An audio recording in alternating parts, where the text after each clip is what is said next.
हमारे प्रभु एवं उद्धारकर्ता यीशु मसीह के सर्वश्रेष्ठ एवं अतुलनीय नाम में हिंदी अपम के सभी श्रोताओं का हार्दिक अभिनंदन। आज दिनांक 5 फरवरी दिन शुक्रवार सन 2021 का मनन के लिए पाठ। आज का शीर्षक है सबसे पवित्र विश्वास। यहूदा पहले अध्याय के 20वें और 21वें वचन के अनुसार हम ऐसा पाते हैं, पर हे प्रियो, तुम अपने अति पवित्र विश्वास में उन्नति करते हुए और अपने आप को परमेश्वर के प्रेम में बनाए रखो और अनंत जीवन के लिए हमारे प्रभु यीशु मसीह की दया की बाट जोहते रहो।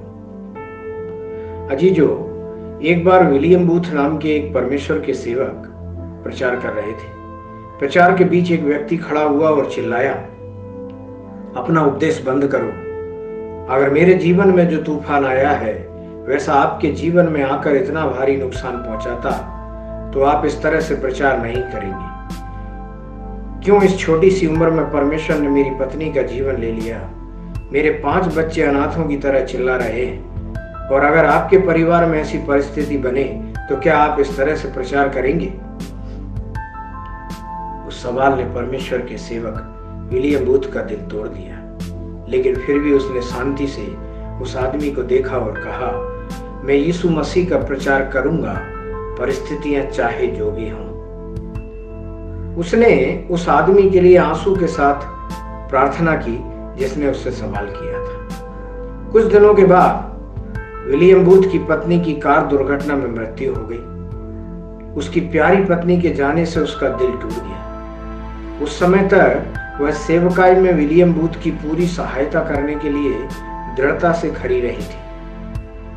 उस विचार ने विलियम बूथ को शोकित कर दिया कि सेवकाई के विकास के लिए प्रार्थना और कड़ी मेहनत करने वाला उस समय नहीं रहा, जबकि सेवकाई का काम बढ़ रहा था। जैसे तैसे उसने खुद को परमेश्वर की इच्छा के लिए समर्पित किया और खुद को धाड़स दिया।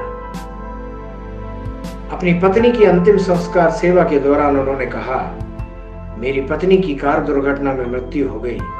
निश्चय ही मेरा परमेश्वर मुझे छुटकारा देने के लिए सामर्थी है। भले ही वह छुटकारा ना भी दे तो भी मैं मसीह में खुश रहूंगा। प्रभु ने दिया और प्रभु ने ले लिया है, उसके पवित्र नाम की स्तुति हो। अगर इस सभा में यदि किसी को भी लगता है कि उसका छुटकारा होना बाकी है तो वह मेरे साथ परमेश्वर की स्तुति में शामिल हो जाए। अचानक भीड़ से एक आदमी दौड़ता हुआ आया। यह वही व्यक्ति था जिसने कुछ समय पहले विलियम बूथ से सवाल किए थे। उसने विलियम बूथ को गले लगाया और परमेश्वर की स्तुति में उनके साथ शामिल हो गया।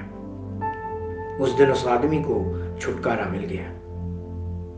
रोमियो उसके 8वें अध्याय के 35वें और 37वें वचन में हम इस तरह पाते हैं, कौन हमको मसीह के प्रेम से अलग करेगा? क्या क्लेश या संकट या उपद्रव या अकाल या नंगाई या जोखिम या तलवार? परंतु इन सब बातों में हम उसके द्वारा जिसने हमसे प्रेम किया है जयवंत से भी बढ़कर है। परमेश्वर के प्यारे बच्चों, क्या आपकी प्रार्थना को उत्तर तुरंत नहीं दिया गया है?